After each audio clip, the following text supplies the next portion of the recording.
नमस्कार, बुलेटिन में आप सभी का स्वागत है। मैं हूं आपके साथ सृष्टि शुक्ला। खबरों से पहले नजर डालते हैं इस वक्त की सुर्खियों पर। मध्य प्रदेश सरकार का किसानों को तोहफा, सीएम शिवराज ने किया बड़ा ऐलान, हर साल खाते में डालेंगे 4,000 रुपए। कमलनाथ का सीएम शिवराज और सिंधिया पर हमला, कहा किसानों की ऋण माफी पर झूठ बोलने के लिए मांगे माफी। कोरोना काल में बेहतर शिक्षा के लिए सिंगरौली शासकीय स्कूल की शिक्षिका की पहल, स्कूटी पर चलता फिरता बनाया पुस्तकालय, बच्चों को शिक्षा देने का बीड़ा उठाया। मुरैना में दिन दहाड़े सराफा व्यवसायी को गोली मारकर लूट, लगभग 20 लाख के गहनों से भरा बैग लेकर फरार हुए बदमाश, जांच में जुटी पुलिस। अशोकनगर में रिश्तों को शर्मसार कर देने वाली घटना, रंजिश में चाचा ने ही नाबालिग बच्चे की हत्या की, आरोपी के खिलाफ मुकदमा दर्ज। विदिशा में पंचायत का अजीबो गरीब फरमान, शराब पीने वालों को नहीं मिलेगा शासकीय योजना का लाभ, शराब मुक्त बनाने के लिए दिया फरमान। आप देख रहे हैं की न्यूज, खबरों का सारथी। बड़ी खबर आपको खंडवा से बता देते हैं। खंडवा से इस वक्त की बड़ी खबर, खंडवा में सीएम शिवराज सिंह चौहान का आगमन, पुनासा माधानता में जनसभा को संबोधित करेंगे। पुनासा में विकास कार्य का भूमि पूजन और लोकार्पण भी करेंगे।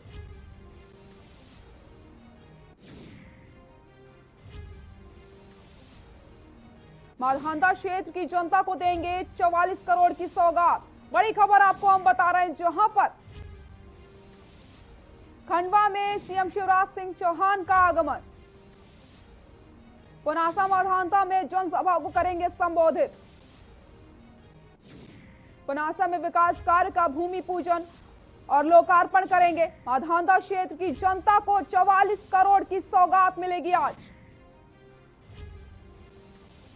खंडवा में सीएम शिवराज सिंह चौहान का आगमन।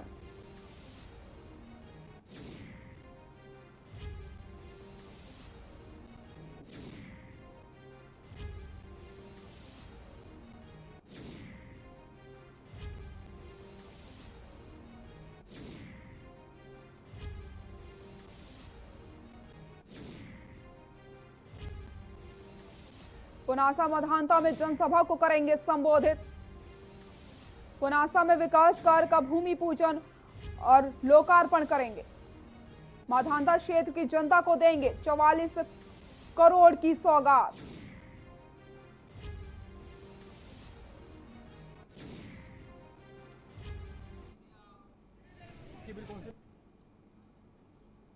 मुख्यमंत्री शिवराज सिंह चौहान ने भोपाल में संभल योजना के अंतर्गत हितग्राहियों को सिंगल क्लिक के माध्यम से अनुग्रह सहायता राशि को खातों में ट्रांसफर किया। संभल योजना के तहत 3700 हितग्राहियों के खाते में 80 करोड़ की सहायता राशि पहुंची है। इस पर सीएम ने क्या कुछ कहा, आपको सुना देते हैं। तो आज हम अत्यंत प्रसन्न हैं। संगठित रूप से संबल योजना का लाभ गरीबों को फिर से मिल रहा है। संबल योजना गरीबों का बल है और बेटा बेटी के जन्म के पहले से लेकर अंतिम संस्कार तक सरकार को गरीबों के साथ इस योजना ने खड़ा किया है। कुछ लोगों ने मुझे कहा कि ये तो बांटना है, लेकिन मैं संसाधनों का समान बंटवारा कर रहा हूं। ये फ्री में बांटना नहीं है, इनका हक है, अधिकार है। गरीब अगर इस दुनिया में आए हैं तो दुनिया के संसाधनों पर उनका भी तो हक और अधिकार है। उनके पास संसाधन नहीं है। अमीरी और गरीबी की खाई चौड़ी होती चली गई। उसको पार्ट के अगर सामाजिक न्याय देना है तो उसके लिए संबल योजना प्रदान है। और आज उस योजना का लाभ हजारों हितग्राहियों को दिया गया है। संबल योजना में 2 चीजें और हम जोड़ेंगे। एक, जो संगठित मजदूर जिनका नाम भवन संनिर्माण कर्मकार मंडल में नहीं हो, उनको जोड़ के इन सब योजनाओं का लाभ देंगे। और दूसरे, प्रवासी मजदूर जो बाहर से आए हैं और मध्य प्रदेश में काम कर रहे हैं और उनका नाम संबल योजना में नहीं जुड़ा, तो संबल योजना में उनका नाम जोड़ के उनको भी संबल का लाभ देंगे। सर, प्रियंका गांधी उपचुनाव का प्रचार करेंगे। अब उनको करने दें, मुझे कुछ फसल बीमा योजना में जो सर्वे हुआ उसमें लगभग 6000 गांव जो है छूट गए। फसल बीमा योजना में कोई गांव नहीं छूटेगा, सारे निर्देश दे दिए हैं, चीजें करेक्ट कर ली गई है, कहीं कमी और होगी तो उसको दूर करें। जो कार्ड सिंगरौली जिले के बहड़न में स्थित हर्रई शासकीय उच्चतर माध्यमिक विद्यालय की शिक्षिका उषा दुबे ने कोरोना काल में बच्चों की पढ़ाई के लिए खुद की स्कूटी में चलता फिरता पुस्तकालय बनाकर शिक्षित करने के अभियान को छेड़ रखा है, जहां सुबह से 8 बजे से बच्चों के बीच में रहना और उनको पढ़ाना चलता रहता है। आपको बता दें, चलता फिरता पुस्तकालय के माध्यम से बच्चों को जागरूक करना उनकी दिनचर्या बनी गई है। अपने स्कूटी वाली पुस्तकालय में अंग्रेजी, हिंदी, विज्ञान सहित कहानियों की किताब लेकर के अपने स्कूल पढ़ने वाले मोहल्ले में विद्यार्थियों के बीच में जाती हैं। बच्चे उनका इंतजार करते हैं, वहीं उनके अभिभावक भी बच्चों को प्रतिदिन पुस्तकालय वाली क्लास में भेजने में काफी उत्सुक नजर आते हैं। वहीं बच्चों को पुस्तकालय के माध्यम से विषय के साथ साथ नई नई कहानियां सुनने को मिलती हैं, जिससे बच्चे काफी खुश नजर आ रहे हैं और इस पुस्तकालय का चर्चा शहर में जोरों से हो रही है।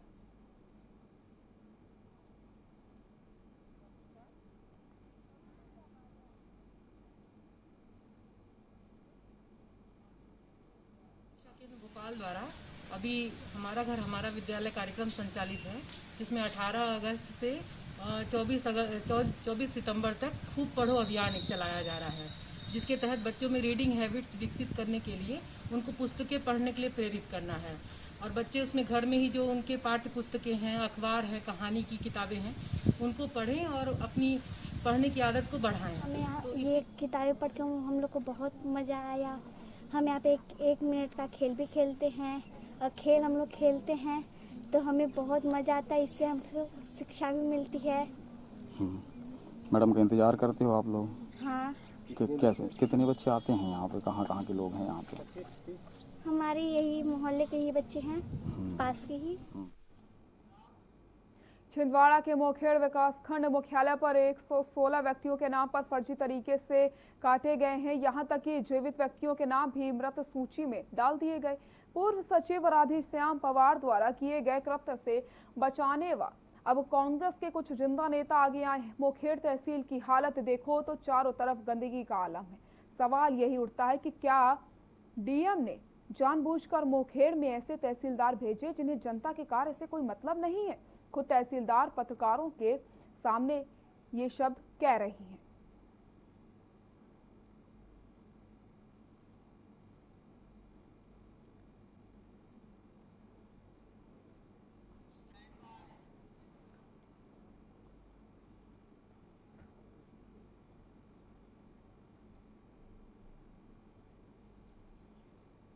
मुरैना के सफलगढ़ थाना क्षेत्र के रानी कुआं मोहल्ले में सराफा व्यापारी को गोली मारकर लगभग 20 लाख सोना चांदी लूट लिया गया। वहीं घायल व्यवसायी दीपक सोनी को संभलगढ़ के चिकित्सालय में भर्ती करवाया गया। आपको बता दें, दीपक सोनी ऑफिसर कॉलोनी के बगल में दुकान बंद करके जा रहा था, तभी घर से कुछ दूरी पर 3 बदमाशों ने हाथ पर गोली चलाकर जेवरात से भरा बैग छीन लिया। मौके पर पहुंची पुलिस भी मामले की जांच में जुट गई।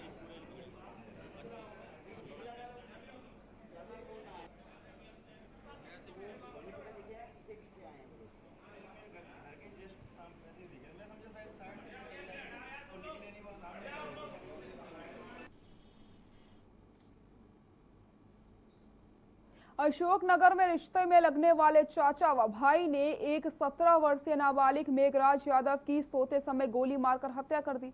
हत्या का कारण फिलहाल पुरानी रंजिश बताया जा रहा है। मृतक के भाई राव राजा के अनुसार उसका भाई छत पर सो रहा था, तभी रात 2 बजे के करीब उनको गोली चलने की आवाज सुनाई दी। उन्होंने देखा तो उनका छोटा भाई खून से लथपथ मरा हुआ था। मामला सेहराई थाने के देवरछी गांव का है। पुलिस ने आरोपियों के खिलाफ मामला दर्ज कर लिया है।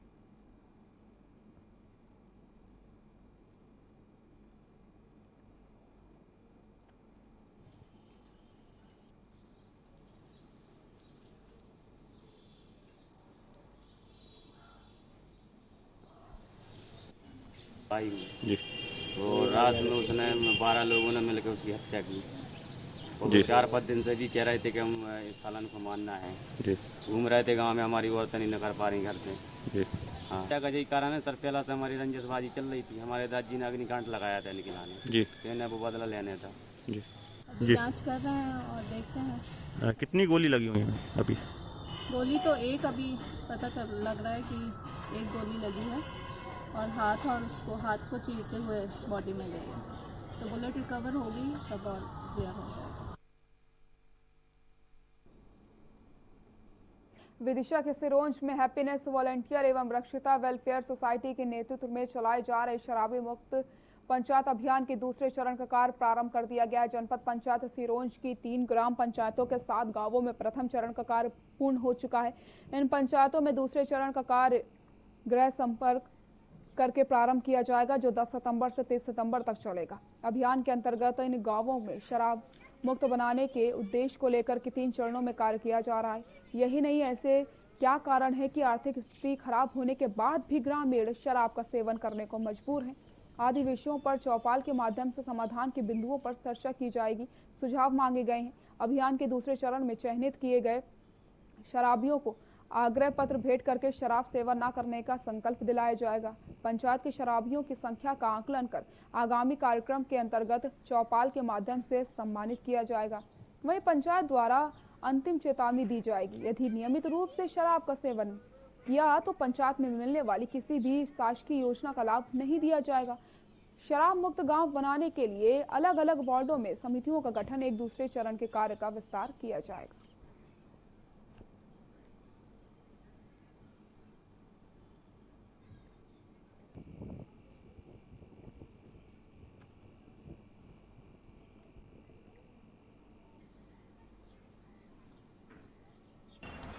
क्या है भाई साहब, आजकल बहुत से परिवार बर्बाद हो रहे हैं शराब की वजह से। तो एक हमारे वेलफेयर सोसाइटी है, उनके साथ मिलकर एक हमने अभियान चलाया है कि गांव में जो भी शराब पिएगा तो उसको किसी भी शासकीय योजना का लाभ नहीं दिया जाएगा। तो हमने गांव में कहलवा भी दिया है और आगे हम जो ग्राम सभा की बैठक होगी उसमें प्रस्ताव भी पास करेंगे।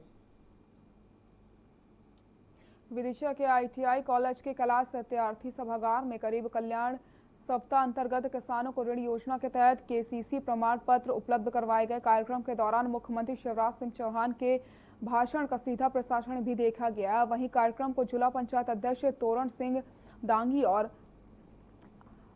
आदिम जाति कल्याण विभाग की मंत्री मीना सिंह ने भी संबोधित किया। मंत्री ने अपने संबोधन में केंद्र सरकार और प्रदेश सरकार द्वारा चलाई जा रही योजनाओं और किसानों के लिए किए जा रहे कार्यों की जानकारी दी।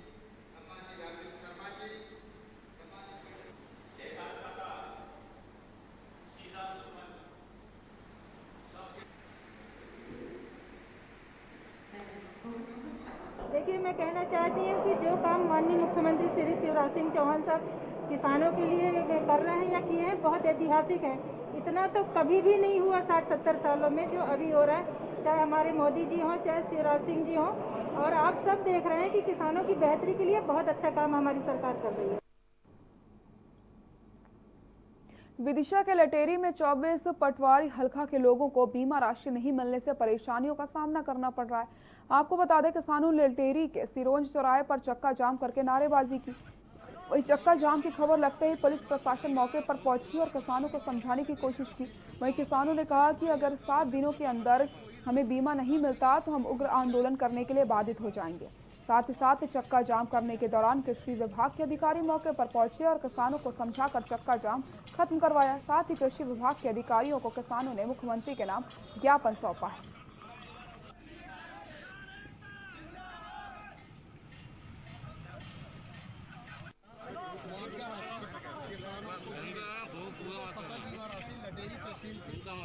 पटवारी हल्का में से मात्र 38 को ही राशि की सूची जारी।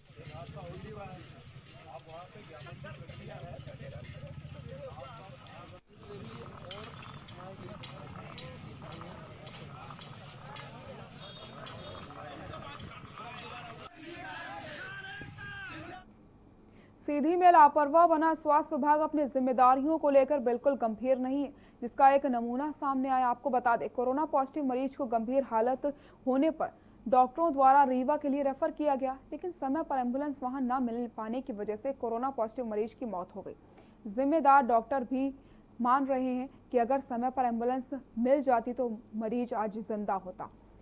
इससे पहले भी doctor DK Dwivedi civil surgeon की बड़ी लापरवाही सामने आई थी, जहां कलेक्टर के आदेश के बाद भी ब्लड न देने पर बच्ची की मौत हो गई थी।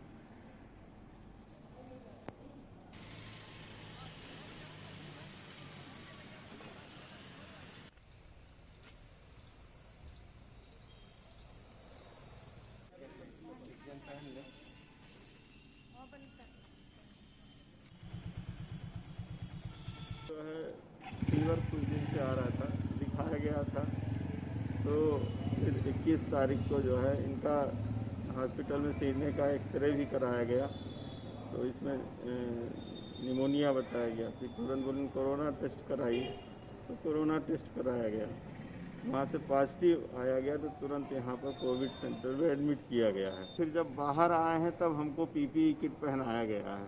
सब करने के बाद पीपी किट पहनाया गया है। इसलिए कहा गया कि एम्बुलेंस के साथ एक अटेंडेंट जाएगा, तो आपको जो है ऑक्सीजन सिलेंडर पकड़ना है और एम्बुलेंस के साथ। तो मरीज अचानक से शाम से सीरियस होने लगा, दोपहर तक ठीक था, खाना वाना खाया, उसके बाद ऑक्सीजन सैचुरेशन फॉल होने लगा। उसको फुल ऑक्सीजन पे भी रखा लेकिन कोई सुधार नहीं हुआ, तो उसको मैंने तुरंत आनंद फानंद में रेफ़र किया कि जल्दी से मरीज रीवा पहुंच जाए। इसके लिए पहले 108 को कॉल किया गया, फिर CMHO साहब से बात की गई कि एम्बुलेंस नहीं मिल रही, बोले दिला रहे हैं, लेकिन एम्बुलेंस आते आते लगभग 11:30 से 12 बज गए। इस वक्त हम सीधी जिले के कोविड सेंटर पे उपस्थित हूँ।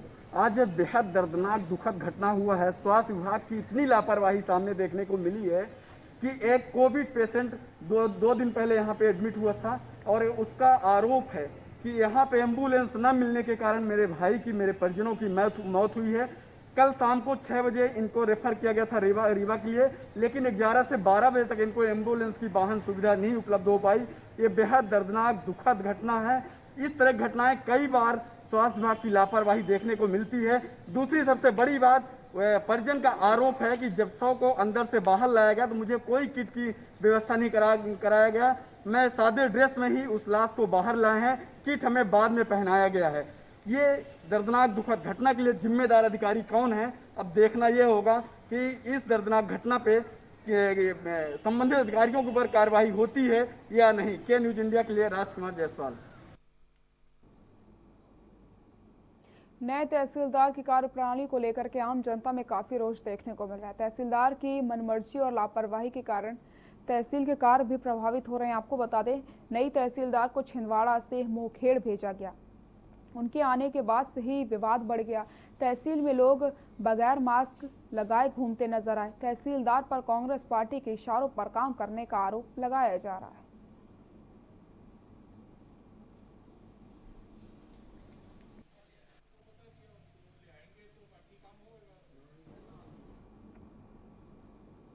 अशोकनगर में स्थानीय वार्ड नंबर 8 जगदम्बा कॉलोनी में सुबह चाय बनाते समय घर में अचानक आग लग जाती है, जिससे घर का सारा सामान जलकर खाक हो गया। साथ ही साथ घर में रखे 60,000 रुपए नगद और गहने भी जल गए। मकान मालिक प्रतिपाल कुशवाहा ने बताया कि सुबह उनकी लड़की चाय बना रही थी। इसी दौरान अचानक घर में आग लग गई, जिसमें राशन सामग्री सहित 60,000 रुपए नगद जलकर खाक हो गई।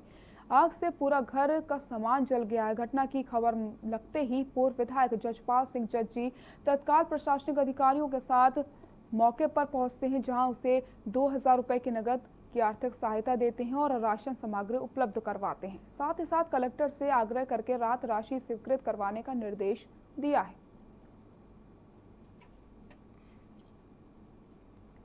सिलेंडर वो उज्ज्वला योजना के अंतर्गत मिला था, तो उसमें बाल उसका लीक होने की वजह से तो घर में आग लग गई और घर बहुत नुकसान हुआ है, लेकिन ईश्वर के कृपा से कोई जनहानि नहीं हुई, तो उसके लिए ईश्वर को धन्यवाद देते हैं हम। अब चूँकि उसके घर में आज ये स्थिति, खाने को भी कुछ नहीं बचा, कुछ बेचारे मेहनत करके नगदी पैसे थे वो भी जल गए। तो हमने अनुरोध किया है पुलिस इंस्पेक्टर साहब ने, तो उनको राशन पानी की व्यवस्था करा रहे हैं। तहसीलदार साहब हैं, जो भी कानूनी प्रक्रिया के तहत जो भी प्रकरण बन के जाएगा राज शासन को, जो वहाँ से मदद मिल सके उसकी कोशिश करेंगे। छिंदवाड़ा में एसडीएम को काले पोतने की घटना के बाद पिछले 2 दिनों से राज्य प्रशासनिक सेवा संघ के आह्वान पर तमाम राज्य प्रशासनिक सेवा के अधिकारी हड़ताल पर चले गए थे। मुख्यमंत्री शिवराज सिंह चौहान ने आज राज्य प्रशासनिक सेवा संघ के प्रतिनिधियों से मुलाकात की और इस घटना की कड़ी निंदा की। मुख्यमंत्री ने इन सभी अधिकारियों को आश्वासन दिया है कि उनकी सुरक्षा प्रदान करने सहित जो मांगे हैं उन्हें पूरा किया जाएगा। साथ ही साथ वाहन पर बत्ती लगाने के लिए वह केंद्र को प्रस्ताव भेजेंगे। फिलहाल मुख्यमंत्री से मुलाकात के बाद राज्य प्रशासनिक सेवा के अधिकारियों ने हड़ताल समाप्त कर ली।